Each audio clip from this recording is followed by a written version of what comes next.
What's going on, Golf Addicts? DB here. I got Pat Perry with me. I'm excited what we're going to bring you tonight. We have got a first ever on the podcast. We're going to have a caddy, which we have a lot of caddies on the podcast. We love caddies. And we're going to have a player, which we have a lot of players on the podcast. We love players. We're going to have the caddy player duo on at the same time. I'm excited, Pat. Are you excited? I'm very excited for this. I haven't been able to do a lot of interviews with you lately, so this is special for me too. And I'm totally unprepared. I mean, I came in hot like I do on the golf course. Just rolled up first tee. I don't even know what's going to happen. So you're probably gonna top one into the metal tee marker in front of you, just like you did at my member guest. Yes. Yes. Figuratively here, but we're going to bring him in one by one. Let's bring him in one by one. And yes, part of this conversation is going to be pretty scripted, but the rest of it, we're just going to flow because I just feel like we can do that with these two. You know, you could do this with like Dustin Johnson, or Austin. You need to be more structured. Yeah, well, I mean, yeah, you'd have to ask them straight up because they'd sit there and mouth breathe all over the microphone, and you just get nothing out of them. I feel like with these two, 100%, we're just gonna have a good time. So let's bring in our caddy friend first. Let's bring in the one, the only, Austin Gaugert. Gogs, what's up, dude? I missed you. Oh, that's understandable. That's understandable. You guys are the only two. But we're thrilled to have you here. You know, Gaugert is a good dude, good caddy. And we're gonna bring in your player. You call him Smo. I call him Smoth Daddy. I don't know if anybody else calls him Smoth Daddy, but I'm gonna bring in Smoth Daddy. That's what he is to me. I don't know if his wife calls him that or if it's weird. But his wife might. I don't know. Behind closed doors. What's up, dude? What's going on? How are you guys? Good. Does anybody call you Smoth Daddy? Smoth or Smoth Daddy? I would say my wife's shaking her head, so I guess no. Yes. I don't mind it though. I mean, you sent it to us in our email and in a text, and I was like, all right, this guy gets it. He's all about it. Let's go. Well, I mean, you're gonna be a dad soon enough here. That is true. I saw it. The little girl. Yeah, yeah. We are expecting mid-February, so life changes. Yep. Gosh dang, dude. I have a little girl, and man, they're gonna. You're in trouble. Yep. Trouble. Yep. I know. Thank you. Smoth Daddy, I don't know if you know this, but Gogs hits us up all the time, and he's like, "Give me some stats, man. I want some stats. I want some data. Give me some data on the golf course or on you or whatever." So we're constantly doing that, right? And I want to pull up some stuff, and I just want to see how well you, or also like, I think it would be interesting for you to see the data and then put that together with like what actually happens in your mind as the player. You know what I mean? Okay. Yeah. Maybe this will make more sense. So let me ask you this before I share the screen. Okay. What is your worst putting surface? Bent, POA, Bermuda? What's your worst putting surface?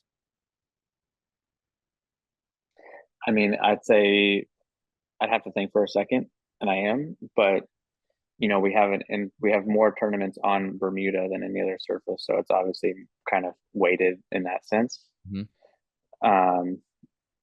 So fewer events on POA. If I have a bad putting week on POA, it's going to overweight it. So I mean, I would say POA. Okay, Dogs, what do you think? Bermuda. Okay, what about? Let me ask you this. We'll look at it here in a second. So tell me about your. Do you consider yourself a better player in like calm conditions, kind of like slightly breezy conditions? Like, do you think you have an edge, or like super like, oh shit, you just blowing today, like, and this is where I can make up laps on the field? Right. I'd say kind of in the slightly breezy conditions. Okay. You agree, Gogs? I would say when it's like windy and like nasty out. Yep. Okay. AKA Bermuda. Okay. Yeah, but our best golf was played when it wasn't too crazy. I mean, it was crazy on Friday, but yeah. What about the four major strokes gain categories? Off the tee, approach, around the green, putting. What do you think you've how would you rank those in terms of what you do the best and what you do the worst? Yeah, 1, 2, 3, 4. I mean, I'd say 1 is driving, 2 is approach, 3 is putting, 4 is around the green. Okay. Do you look at that kind of stuff yourself, Austin?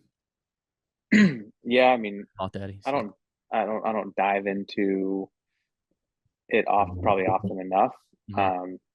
Kind of just get bits and pieces, especially knowing that Cameron's looking at it each week and Gogs is looking at it. I mean, I don't want to get too tied down in it. I'd rather just know what action need to take place because of what's been happening, and then we just focus on that. So yeah, well, how'd I do? How'd I do on the 1, 2, 3, 4? I'm pretty good. I'll show you in a second here. Hang on. I bet you I got one wrong. I mean, I could flip flop putting it around the green either way. So What about is like this current year? Is this current year or is this lifetime? so this is kind of I'll show you here in a second. This is kind of it's Okay. also probably taking into account some of the it's primarily not- PGA stuff, but Yeah, and you also Okay. can't count the opposite fields or the island tour events because they don't have those in Yeah, there. yeah. yeah, they're not going to have that. So Yeah. that's what I say. Like, it'll be interesting for me to see what the data, for us to see like what the data says versus what you know about yourself. I think Yeah. that would be Yeah. interesting. And I didn't put in all my stats for those out of country events, so I could tell you what those were, and we could almost reconfigure what those stats would be. Yeah. But What do yeah, you interesting. All right. What do you think about? Hold on, let me pull this up. If you compared yourself to everybody that's played on in the PGA on a PGA Tour event in the last 12 months, with any kind of anybody that's played on the PGA Tour in the last 12 months, where would you rank yourself? Where do you think you'd rank yourself in the like how where would you rank yourself in like the strokes gained off the tee, strokes gained approach areas, those two buckets? Off the tee approach of everybody, like in like between 1 and 195 or something. Yep. I'd say driving in the last 12 months is like 48. Okay. And strokes gained approach would be 79th. Okay. All right. Now let's have some fun here. Let me share my screen. Let's see what we're looking at. So here is Small Daddy against everyone on the PGA Tour over the last 12 months, including, so this is 88 rounds that they're factoring in. 39th off the tee. I think you said 48th. You didn't give yourself enough credit, but you're one of the best iron players in the world, obviously. When you look Especially from outside 200. that's pretty nails, huh? Yeah. And what if I like that. we could look at Pat's favorite. I mean, I look at around the green, and putting is yeah, I'm gonna pull as that far up back as far back there as you could be. Look at this proximity bucket here. If I look at the same filter, 12th in long iron, but 200 plus iron shots, 12th on the whole PGA Tour. Look at 34th from 175 to 200. That's pretty baller. Yeah. Yeah. I mean, and that's kind of the tough part is the fact, to try and figure out schedule wise now being, full status this year and having the ability to kind of set that schedule is, I feel like my game travels week to week because I drive it well and hit it so well that it's a lot of golf course I can still play and manage myself around. And then it comes down to chipping and putting week on how we finish. Yeah. And so is there a week that I'm going to say a golf course doesn't fit my game? Oh, like Houston's long, it's cold, 7,700 yards, 4 or 500 yard par fours. Like some guys want to take that week off because their game doesn't fit. My game, I feel like it fits there nicely. Did not play well there this year, but I felt like it was more of a mental fatigue end of the stretch kind of deal and just losing some focus. But I wish we could kind of categorize that a little bit better too and have that input. But so look at this. So here's your now this is all time, and this is probably, but it's majority of your PGA Tour rounds. Your worst putting surface is Bermuda. Poe is actually my best. Your best, yeah. But again, it may be limited. But I think I like thinking back at it. Like we play only three or four, maybe 5 events on Poe all year, and I played well at Pebble and Torrey last year. So effectively, it would be a better surface. What are you most comfortable on? You feel like just yourself? Like, forget the statistics. Like, what do you feel the best on? I always, like in college, my best college events were always in Florida. always on Bermuda. Mhm. But I mean, good bent is when good bent is good, it's hard. I mean, you can't beat that surface. I mean, it's unbelievably pure, but I feel like it does come down to a lot of foot traffic just because it can be softer. And with PGA Tour rounds on bent, you know, I might putt it well day in and day out, just playing it here in town or around town or somewhere else. But then you come down into a tour event, you got 156 guys walking across the greens, depending on your tee time, you might get 9 holes with everybody having been on it. So Does that's that come interesting. down? You guys got a lot of good stuff here. Does the Bermuda thing come down to like just more green reading than anything, and like picking up on grain and stuff like Gogs? Well, let's just see what it's done the last 6 months. Okay, hang on. I'm gonna scroll down to that in a second. So you can also see where now I think the wind thing on this screen that I'm showing you is a little goofy because you probably don't have a lot of rounds logged with this because Windy AF, which is funny. One of our friends built and developed this website, but Yeah, he gets all the data. He gets all the data from the tour, but Windy AF is classified as consistent wind recorded for that day at 17 miles an hour or faster. And so there's probably which is tough to do. Yeah, but and that's and strokes gained against the field. I also have to be playing that day that the rounds are like that. Guys might play different events that have different days that have more windy AF days. Yeah. And so they have a better chance of improving it or worsening. Yep. Yeah. But in this scenario, it's probably because I looked at that and I was like, the narrative is, if you're a Texas guy, please play it like you're good in the wind, right? Like that, right. Probably good at that. And so you're looking at that going, there's got to be something weird here because you're better than average, better than baseline in every other scenario. Like for you to be down here, I knew that one there'd be some dissonance there with how you feel you perform in the wind versus what this shows. I would say that needs to be probably closer to 0. Yeah. So if I looked at my sample size on those type of rounds just throughout my last few years. So you nailed the 4 strokes gained categories. I would argue that your best is probably it's about the same between off the tee and approach. Looking at long term, the longer, you might could argue approach is maybe slightly better, but then better. The putting is more close to neutral there, even, and then you're around the green play. So you pretty much nailed that. And then I wanted to look at this because this shows you all your recent finishes here. And I always think this is fun to look at because I'd love for you guys to like see something here and go, damn,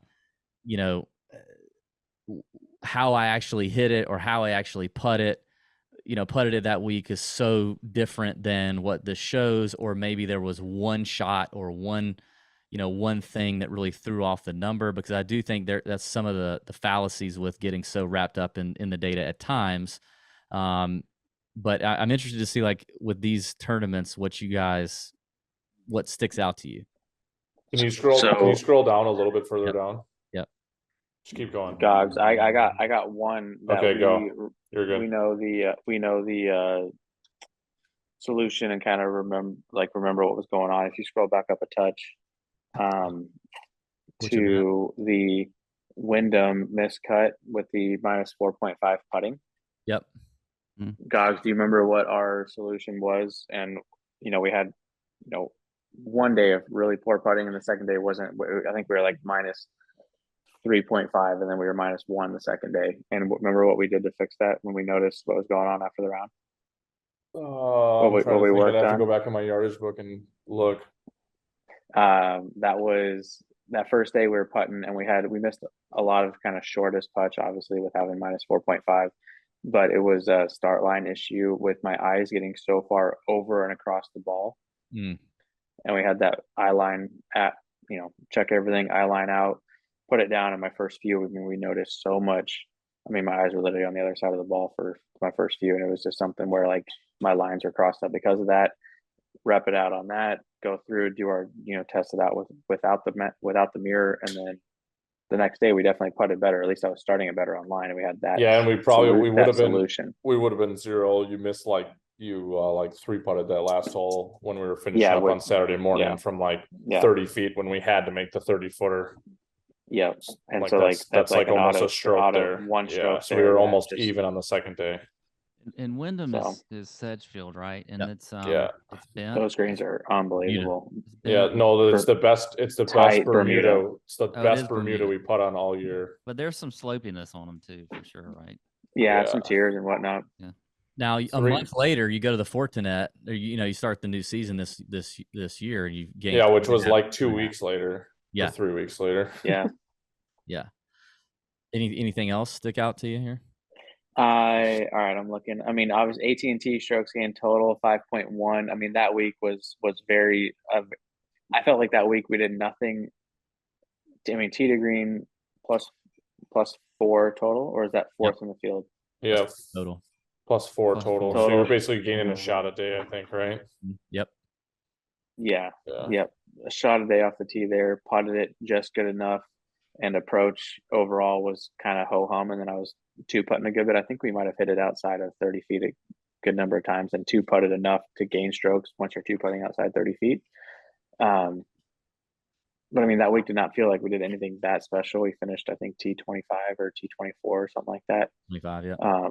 And it was a very, it was a very big building block for us. I mean, my point in the season at that point, switching over with Gogs the week prior to 2 weeks prior. No, I started at Wells, as you can see. Right here. So I'll tell you a scary Yeah. story once he's done with that's this. so. Go If ahead. we look at our kind of growth from joining up, Wells Fargo would have been our first week, and then you just kind of build up from there. And it was half my top 25s last year were with him, and a third of the time. Yep. But like that was the scariest part for me. So I caddied for him first at Wells Fargo. We did the whole week together, and then his wife came out to Byron Nelson, right? And Well, I think we live in Dallas, so we're all Yeah. together. yeah. You got to meet the whole family too. So I'm like caddying for him, and on like the third hole at Wells Fargo, he goes, "Dude, why don't you get in here and start reading some putts?" And I'm like, okay. And like I did this with my last player, and I think it's really hard, especially starting off. Like I've seen him hit putts in tournaments for like 3 holes. Like I've seen him hit like 3 putts now.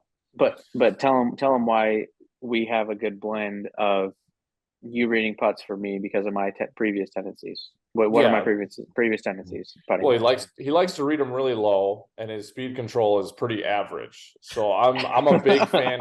I'm a big fan of like hitting high softies. Hey, thanks for putting that so subtle. I appreciate it. Yeah. You asked for it though. Yeah. Hey, I love it. I love that.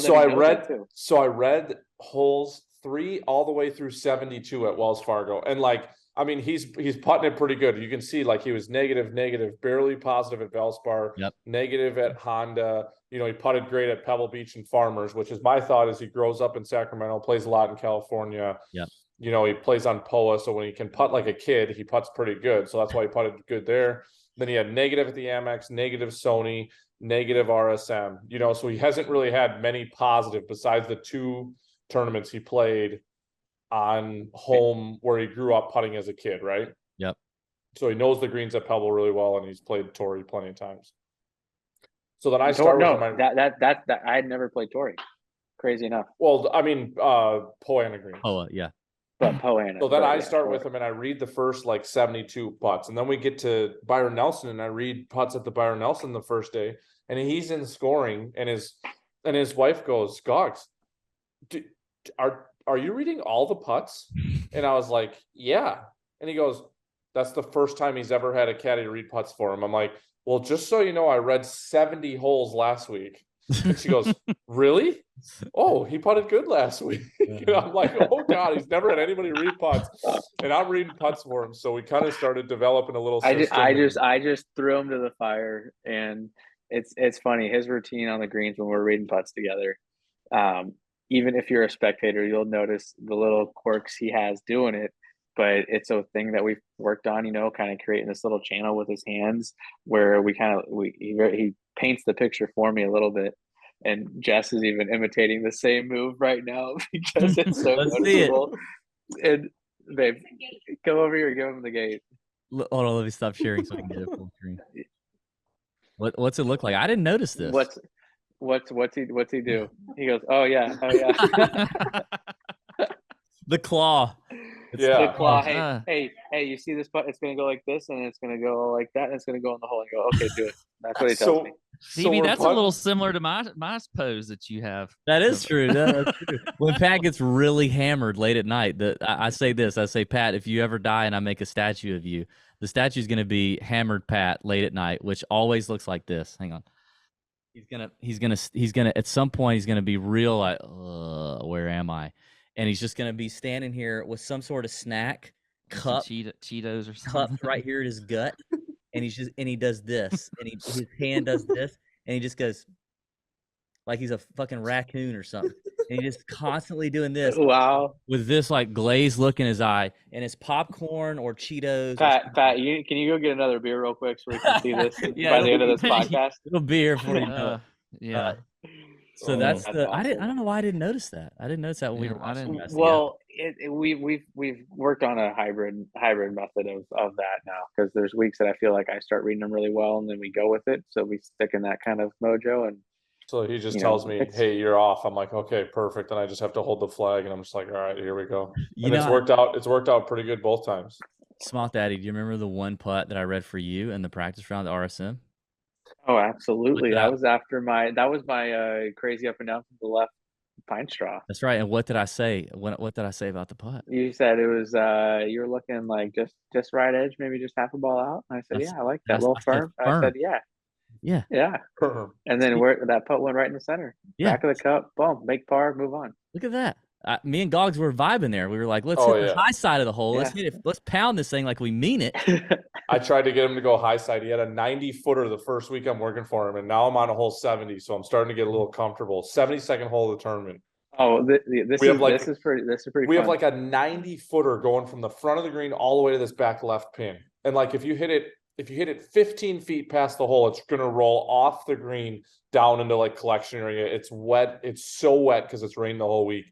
And I go over there and I show him, I'm like, dude, we got to putt it like up to this area. And I kind of give him like this area because it's a 90-footer. I'm like, you have to go. He goes, no, dude, no way. And I'm like, dude, it has to go up there. And he goes, dude, I am not seeing that. I was like, all. This is like how different we were in our green reading methods before we joined up, and we meet somewhere in the middle and we're comfortable now. But like, I literally was about to like call BS. I was like, there's no way I'm playing this putt up there that high. He thought like, I was what kidding. What are you looking at? He's like, I'm gonna leave it up top on that top shelf, because there was like the green kind of sat like high on the right and the pin was back left and we were kind of front left. I'm like, dude, just send this up the hill. It'll kind of like curl back to the left. And then he was looking have perfect speed from 90 feet. Just go ahead and do that. Yeah. He was looking like dying speed from 90 feet. You can't do that and you're on tour. What are you doing here? You can. Yeah, you can. He's that good. Freaking, he's looking like 10 feet left of where I'm putting it. And he just goes, all right, I'll kind of go a little bit towards your spot from mine. And that was the final he gave me. And I'm sitting over there like, oh my gosh. Because I was kind of I hit it a tad firm. It gets under the hole. It runs 12 feet by 3 feet from getting off the green down to the collection area. And this was like, we were having a solid first week together.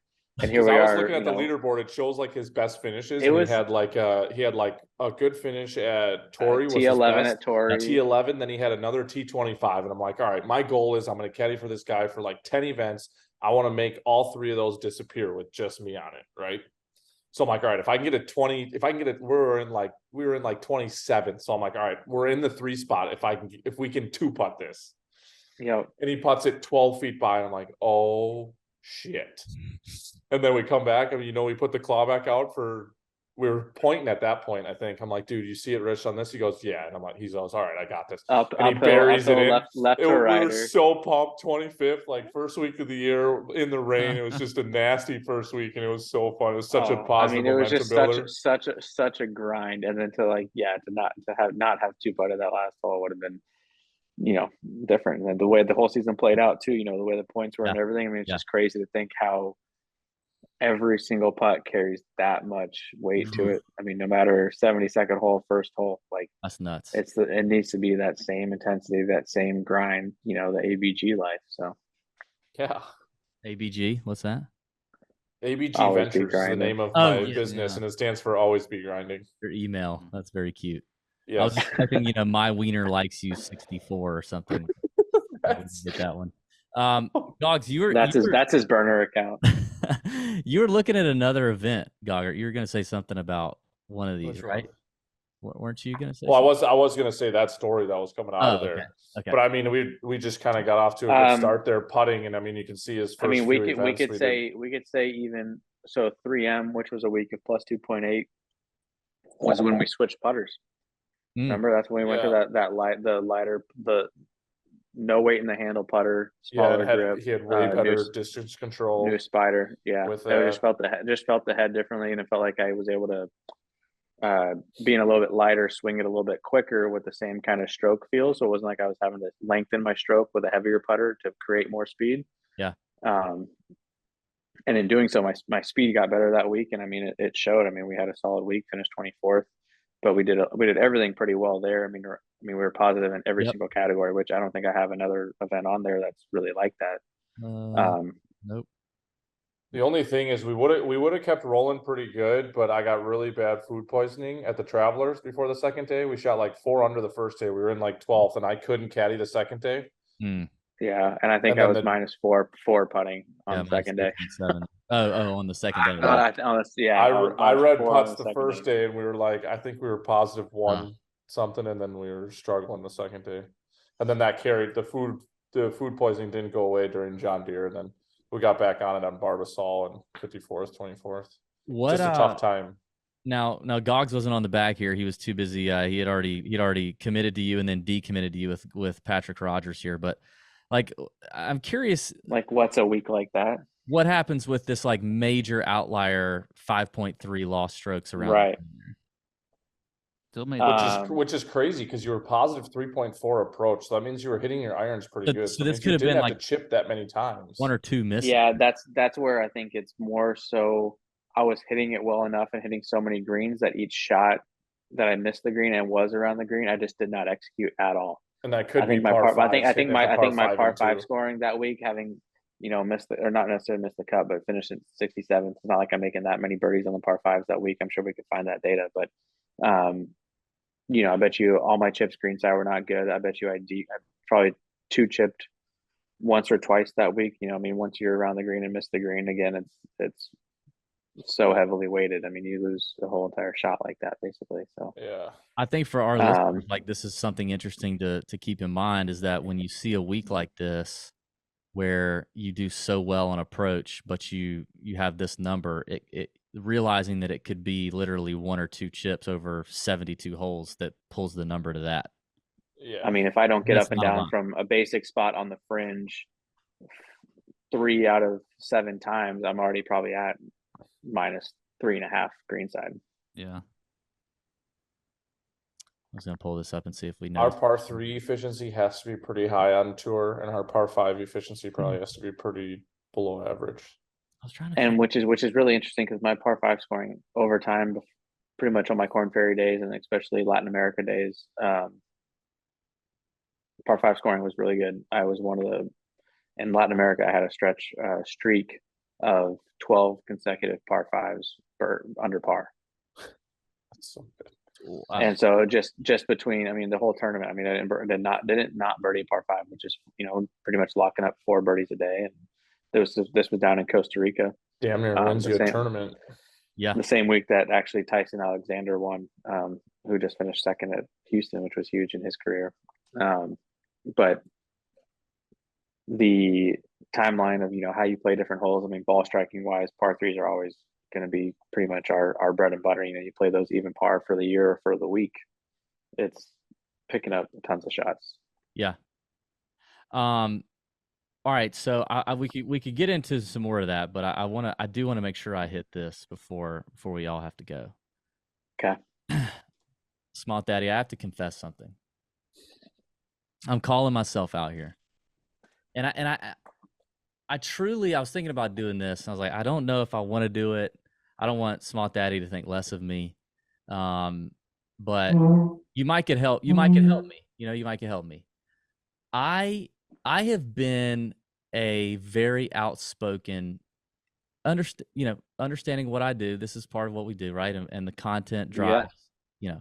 I've been very outspoken against your best one of your groomsmen in your wedding by the name of Bryson DeChambeau. And I know he was a college teammate of yours. I know he's a really good friend of yours. I had no issues with him when he came out on tour. I didn't know much about him other than his funny hat.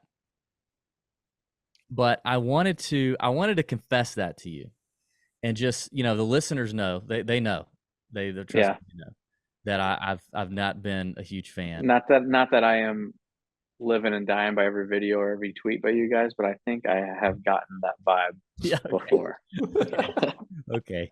Shit. Wait, but it's understandable. You know what? I don't think anything less of you. All right. Okay, thank you. You're off the hook. There's no hard feelings. But I'm curious. I want you to, as someone who knows him well. Yeah. Bryson's never going to come on our show. He's just not, and that's fine. So I will likely never have a real chance to have a decent conversation with him. And I realize that there are obviously things about these guys that, I think I know that I don't, or things that I don't know, that would cause my opinion to be formed one way or the other. And then us being in the content game. Yeah. You trust me. I get it. You have to have takes. You have to have takes. Like, since day one of the Tour Junkies, I have shit on Dustin Johnson forever. I've great golfer, but since 2015, when we were nothing, I remember going like, I don't give a shit if Dustin Johnson ever comes on our podcast, because he'd be boring as hell, and I don't care to hear from him, and I don't care to talk to him. I don't care. He's never going to be honest in camera, whatever. So there are certain guys that you just have to have takes on, and it is what it is. Bryson's blocked us on Instagram. I'm pretty sure he's blocked us on Twitter. So I want to give you the floor and just say, like, tell us about the Bryson that you know, and make me look like a dipshit. Well, I mean, you're just throwing out a name that is basically the hardest worker that I've ever met in the golf space. Showing up to college, I mean, I had never seen anything like that in person. I mean, so we had played junior golf together since we were about 12, 13 years old. So that's our foundation of our relationship, is playing JGA&C, Junior Golf Association of Northern California tournaments all across the state, pretty much. Him being from Fresno, myself from Sacramento, 2 hours and change apart. And Bryson was the guy that would be on the putting green before a junior event when he's 14, 15 years old, changing out the weights on his putter to match the green speeds. Damn. And that is wow. Okay. That's not the type of player I am. But you know what? Like, he's shot low scores. You wanted to beat him. Super competitive, even, at that age. And then he goes through that whole transformation with his same length clubs, qualifies for 3 straight U.S. junior AMs, or 3 straight U.S. AMs after changing over into single length irons. And then he's the reason I ended up at SMU. I mean, we got paired together at the Cal State Junior Amateur down in Southern California. He had just committed, and Coach Gregory was out there, another Augusta guy. We know Josh. I can remember us literally walking down 2 fairway at this course called Saboba Springs. And I'm asking, like, who's that over there? And it's Josh. And he goes, oh, that's Josh Gregory. He goes, oh yeah, he just won back-to-back national championships, coming back to coach at his alma mater. I'm going to go play there at SMU. I was like, what's SMU? He goes, oh, it's in Dallas. You should check it out. I was like, okay, cool. The week goes on, Josh is like, how can I not want to talk to this guy? That whole week, my dad's best friend was walking the cart path, got to get to know him a little bit. He's like, dude, you have to go up to Josh after this. Like, he wants to get to know you. You go initiate it. He said he's not going to initiate it. He knows there's some contingencies going on around where you're committed and whatnot. And I walked up to him after I won the tournament and said, hey, Josh, nice to meet you. And meet your boy. Yeah. What, now? You want this guy? You want this guy to play on your team? Yeah. Well, you got to go through me first. Yeah. No. He's calling me daddy right now. So That's really where What- Smart Daddy should have started, by Bryson. Yeah. Yeah. Yeah. But I mean, very roundabout way of how we ended up together. From that point on, we continued our relationship through college. Bryson, kind of his first few years was definitely a little bit more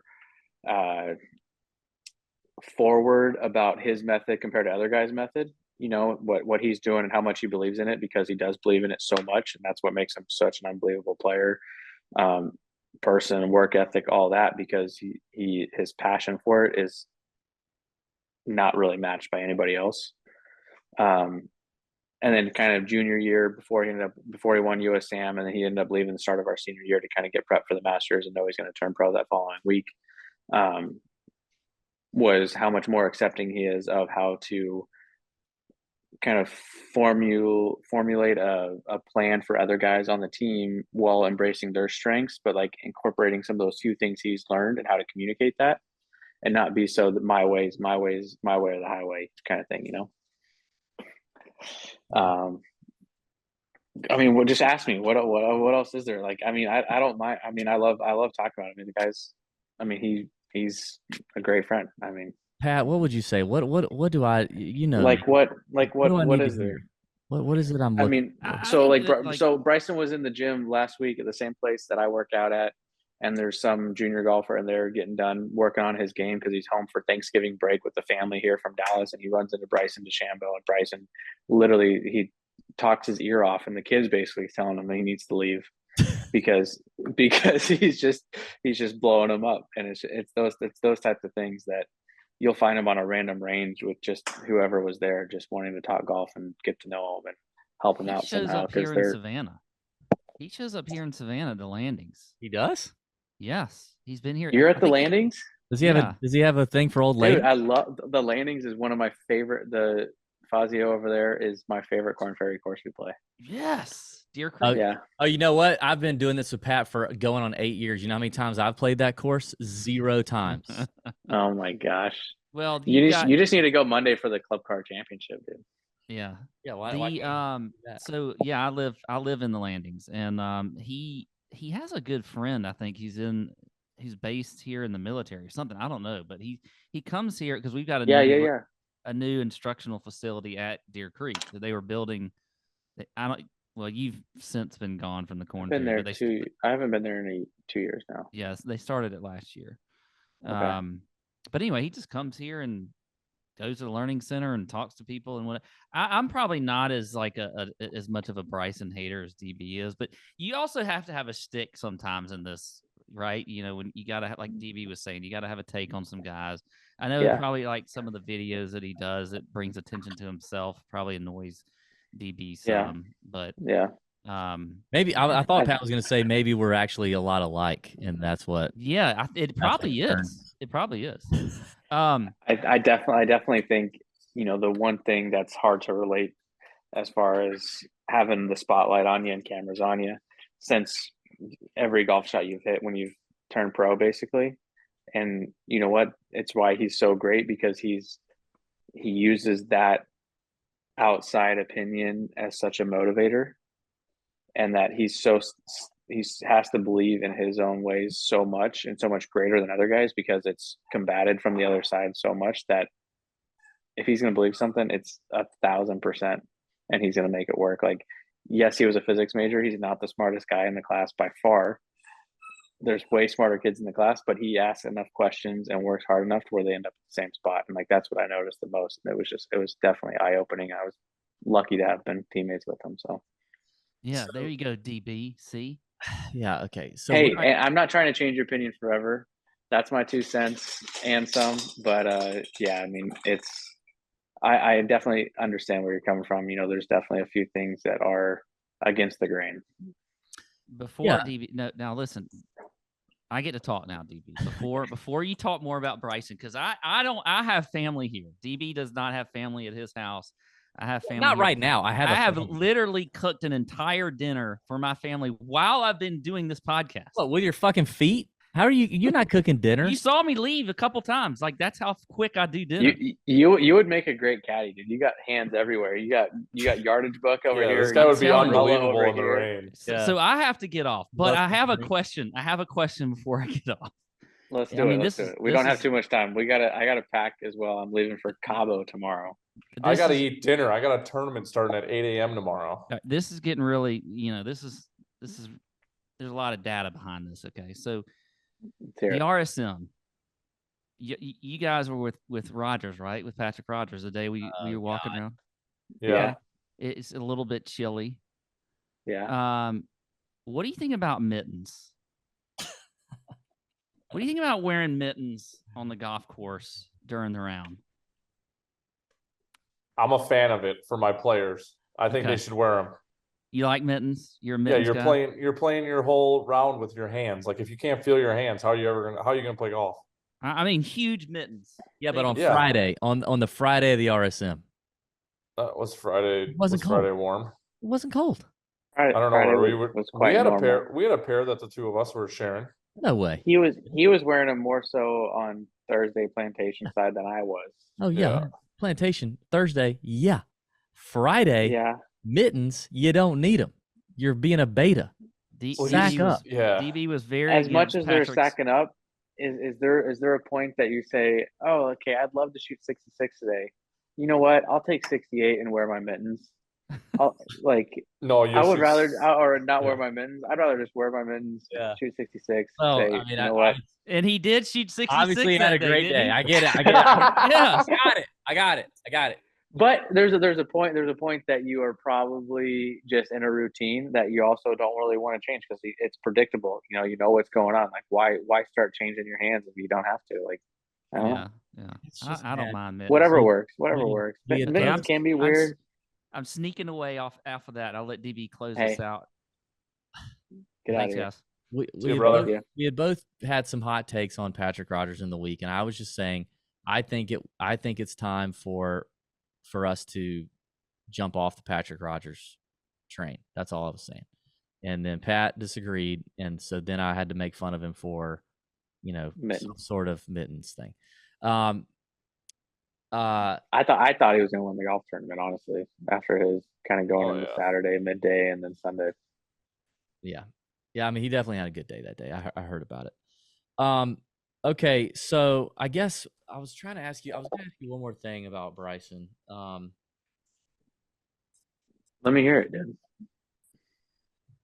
Nah, man. I mean, our listeners are just gonna be like, "Damn, DB, you're taking a major L right here." No, because I think you've already taken a big enough L. I mean, I'm one of the most biased guys, but I've seen him for such a long period of time. I have so much more to look at, and you know what? As polarizing as he is in the golf world, would any of us say we'd rather not have had Bryson playing and doing Oh, the things that absolutely he's not. doing? I'm glad he's. I know, Yeah. and that's and like there's so much of appreciation level as a fan, and I mean, could you imagine the Golf Channel some days when the whole Bryson Brooks thing, Yeah. like as fabricated as all this stuff is, like okay, great, they might not be best of friends, but like you compare workspaces to other companies, other sports, other industries, like Yeah. are we going to start complaining about how DB and they're kind of on the edge right now. They're not the greatest friends, but like it's a workplace environment. Like, come on. No, so I will say this, and this is documented on our show. Like I have always given Bryson total respect for what he did with his body, how he changed everything, and now I know he's kind of come out and said, Have you seen him recently? I saw the picture. Holy crap! Yeah, he's freaking jacked. I went in for a little bro hug the last time I saw him. I think I still have a bruised shoulder.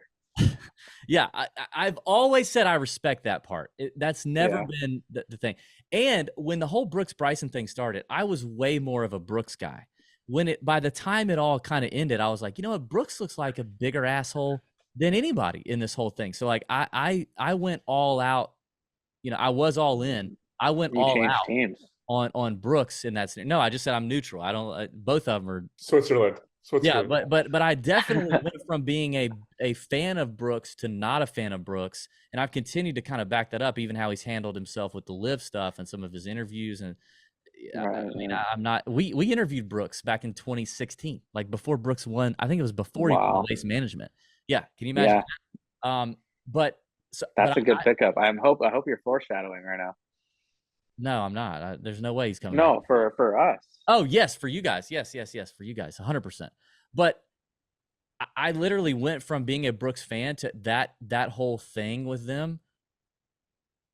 Not a Brooks fan anymore. Yeah, understood. So I know what I was going to ask you, and we can wrap up on this. Like, so I just spent some time in Miami at the Live event, and so we're pretty close with HV3 and Charles Howell. Charles Howell grew up in Augusta. I love picking on Pat here. Pat and Charles are the same age. They grew up together at Augusta Country Club, hitting balls next to each other. One of them is Charles Howell, and the other one has the worst swing I've ever seen on the internet. And there's a lot of bad swings on the internet. Okay. Well, I feel bad. I'm glad he's gone now. Yeah, can't believe that happened. They literally hit next to each other at Augusta Country for years. Anyway, Charles is a great dude, great friend of ours. Love him. He's been very good to us. I spent a whole day with him at the Live event in Miami. You know, kind of seeing behind the scenes, learning some things, whatever. I mean, I'm sure you've talked to Bryson about the Live thing. Like, what are your thoughts on Live, on how in the world this whole thing shakes out? What are you hearing yourself? Gosh, man, I mean, you know, I'm not gonna lie. I mean, I've tuned in and watched probably bits and pieces of their first 4 or 5 events. I didn't get to watch any of their Tour Championship. I know they had a different format for that deal in Miami. It was like the whole team deal, right? Yep. Different. I mean, so, you know, I mean, it's definitely, and I mean, it's intriguing. It's interesting. I'm not opposed to, you know, being a professional golfer in this environment right now, because there's a lot of positive changes working towards the players, you know, our livelihood. I mean, everything. Look at our elevated events we got going on right now. As much of a direct response as that might be to the Live stuff, you know, there's definitely things like that on the PGA Tour that have been in place, and it's just maybe a little bit of a slower process to go through those things because we have such a larger membership body, things like that, and have been around for so much longer. But it's interesting, man. I don't know where it's going to end up. I mean, all I know is I want to continue to play really good golf and solidify my spot wherever it's at. I mean, it's definitely interesting to see, like, you know, Cameron Smith, you know, the world golf rankings right now are what's, I think, pretty interesting. Yep. Because you got a guy like that, there's no way you're going to be able to say he's not a top 5 player in the world for who knows how many next years. Yep. And he just shows up after not playing for weeks, after winning Live event, doing this, boom, boom, boom. His season he had on the PGA Tour, and then just goes ahead and wins the Australian PGA, and he's going to probably win the Australian Open this week. Yep. Like, how can he somehow be at, you know, in the next 2 years, if the system stays the same, that he's outside of the top 20 or 50 or 100 player in the world? Like, shouldn't be. So it's just different when you're comparing these individual sports with team sports aspects. You know, it's harder to rank the number 1 player in the NBA as opposed to the number 1 player on the PGA Tour, because team sport, individual sport. But how many of us are going to say at the time, you know, Kobe or LeBron or Michael Jordan wasn't the number 1 player in the world, but they don't have a system that says, yes, they score this many points, or they make this many birdies, and they shoot this scoring average. But it's so much variance on the PGA Tour and just in golf, because look at our sport. I mean, it's outside Mother Nature, and it's the best 4-letter word in the world. Yes. So all that. That's my little ramble. I don't know what you take from that. Gogs, do you have anything to add? No, I mean, how do you see it as a caddy? What's the caddy world like right now? Well, I mean, it's obviously, you run into guys that you've worked next to for years that then they leave, and it's a completely different livelihood now. Yeah, I mean, it's unbelievable what they're doing, and obviously it doesn't hurt with increased purses on PGA Tour. Yeah. And then the caddies are kind of in, I don't want to say it in a good spot, but they're like, there was a caddy that went caddied Live Tour. Now he's back caddy on the PGA Tour. Like, you can do that as a caddy. You can't do that as a player right now. Yeah. So like he said, like in this environment, like it's not bad to be in our profession in this environment right now. Like, I mean, it opened up another, call it another 48 jobs if you want, different players. I mean, not that those guys didn't have jobs, but if those guys graduate there could be another 30 guys that come from Korn Ferry up to PGA Tour as well, with another, say 18 guys that went from Challenge Tour up to European Tour. Our jobs are very few and far between. But the one thing I think that the changes that have been made to where our fall season is going to become this next year a little less, it's going to become unattached to the FedEx Cup. That kind of downtime and so-called, quote unquote, kind of off season.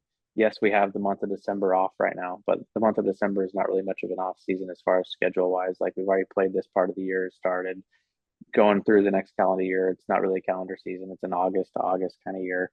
Well, you don't have much time built in there to implicate any kind of major changes to the tour, because there's just not enough time to let them happen. Yeah.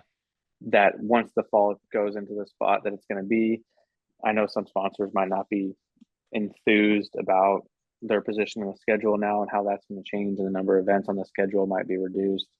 But does the product outweigh that over the course of the long-term deal, which I'm sure every single person at the PGA Tour, is looking at? I think that will give us the time to have these changes take effect and be more positive than negative, just because of the time off that will result as a new change in the schedule. Yeah. Are you more of a fan of just good golf everywhere? Are you okay with,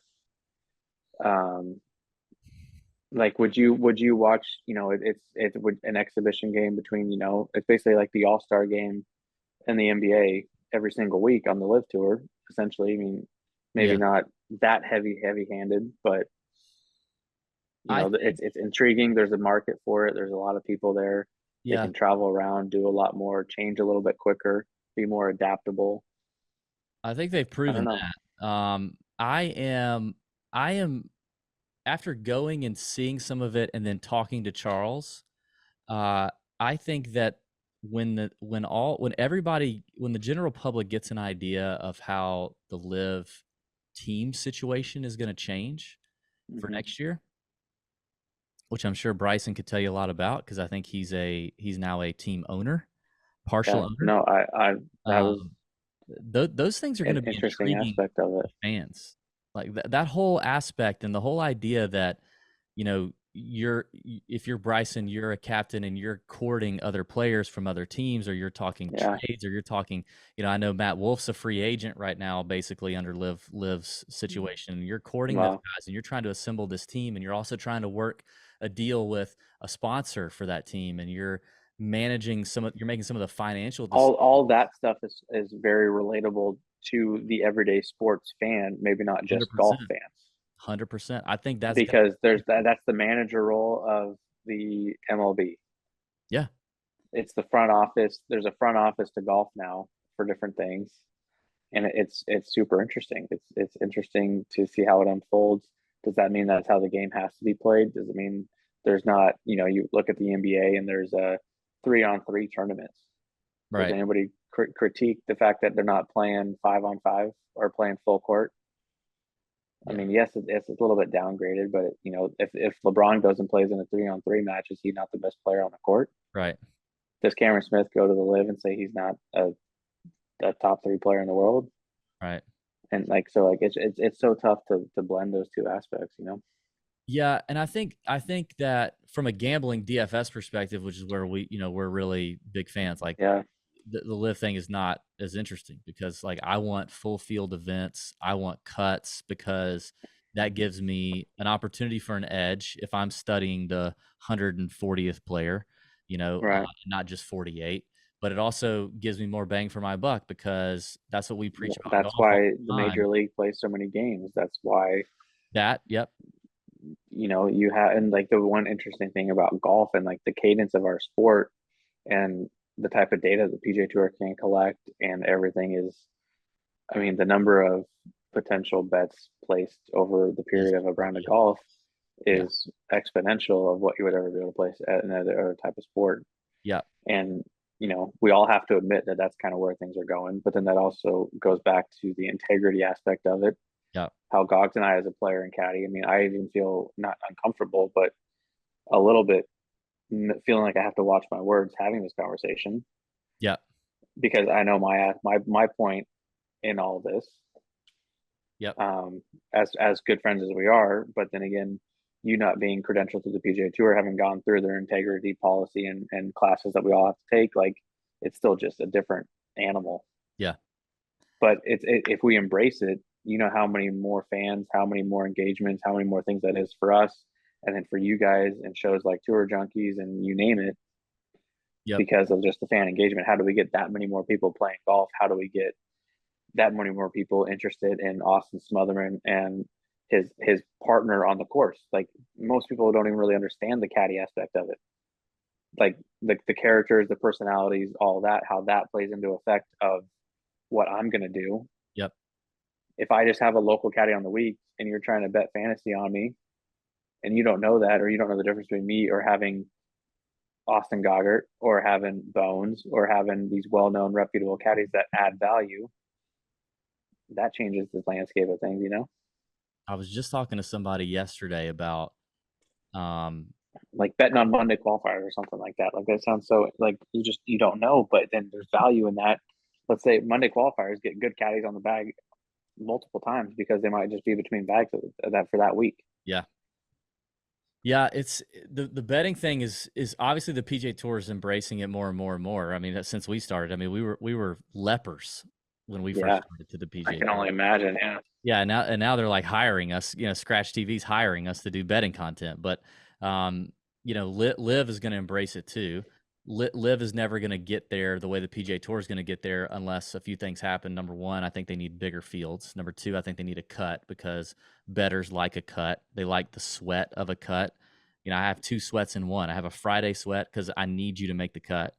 And then I have the weekend sweat if you do make the cut to move up the board. And then it's like betting the second half. It's like betting the second half. Yeah. It's extra sweat.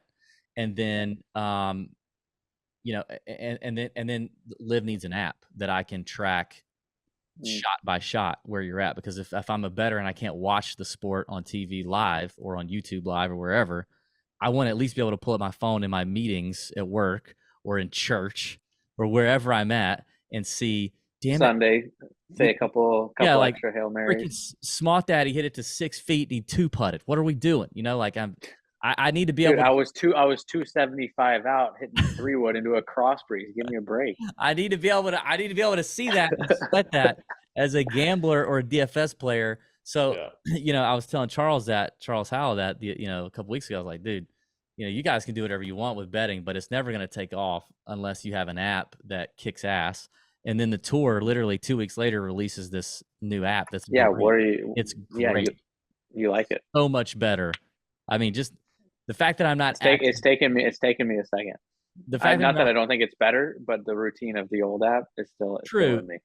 But the fact that old app has been the same for like 6 years. Forever. I know. The fact that it's like getting a new Call of Duty, like Modern Warfare 2 just came out. You got to learn how to program your guns. You got to learn the freaking map. I mean, it takes some time.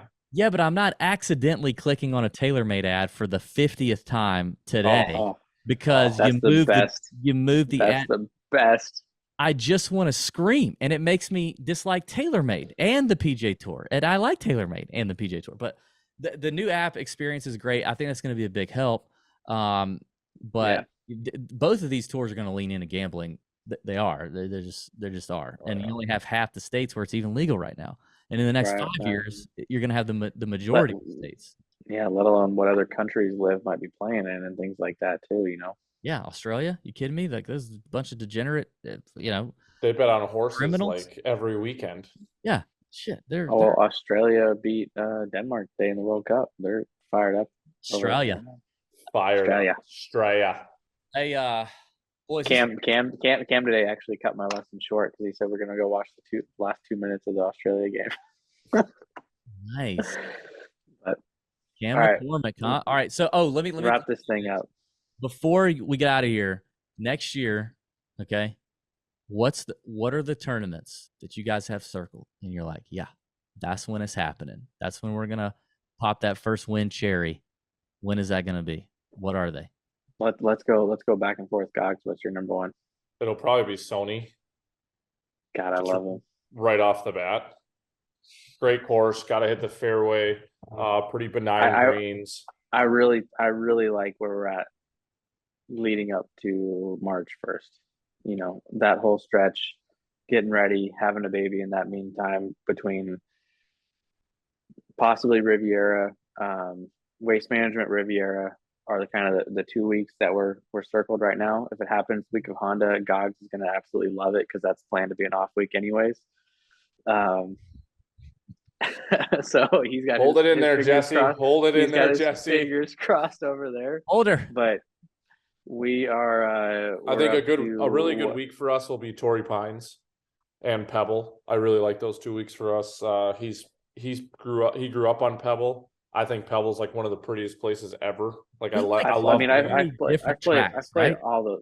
They're all so three different tracks. And I love it. But I'm saying like Torrey is like you think Bombers, Paradise, Rip Driver everywhere. Pebble, not so much. Like, right? It's a little bit more shot at golf, but that's what he's like. He's good at both. Like he's efficient enough off the tee and into the greens where we can both do. The greens are just demanding enough, and off the tee, there's just enough strategy with less than driver that I feel like it causes me to re-engage. You know, kind of go from maybe 5th to 6th gear.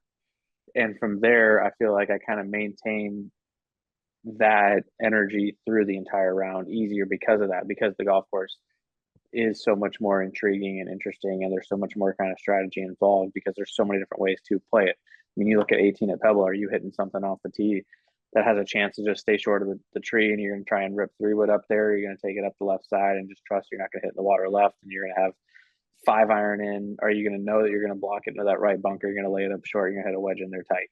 Like there's so many options. Snap hook it into the ocean. That's what I would do. Yeah, but you'd find a turtle somewhere out there. You kick it back in bounds, hit it up there. Get it not up that lucky, buddy. I'm not that lucky. There's no way. But things like that, I feel like elevate my game, and it's the nuances of how to create that week in and week out when you maybe have a little bit more of a monotonous kind of course, kind of setup, kind of strategy week. That's why I feel like that high wind, you know, windy AF, kind of deal. So, you know, whatever. But that's what we're looking at. I like it, boys. This was fun.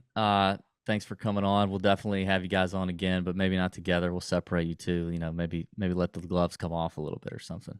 We'll see. Tell some Always dirty good with stories. GB. Well, that's the best about us. Like, if you want to hear any it. dirt, I mean, we know dirt on each other. Like, we're not afraid to tell each other. It's easy. That's why our relationship's good. We know we step on the playing field. We know what the job is. You know, go get it done. You boys have made quick work of the relationship, the new budding relationship. Still in the honeymoon phase, I'd say, but quite promising indeed. Yeah, it's great.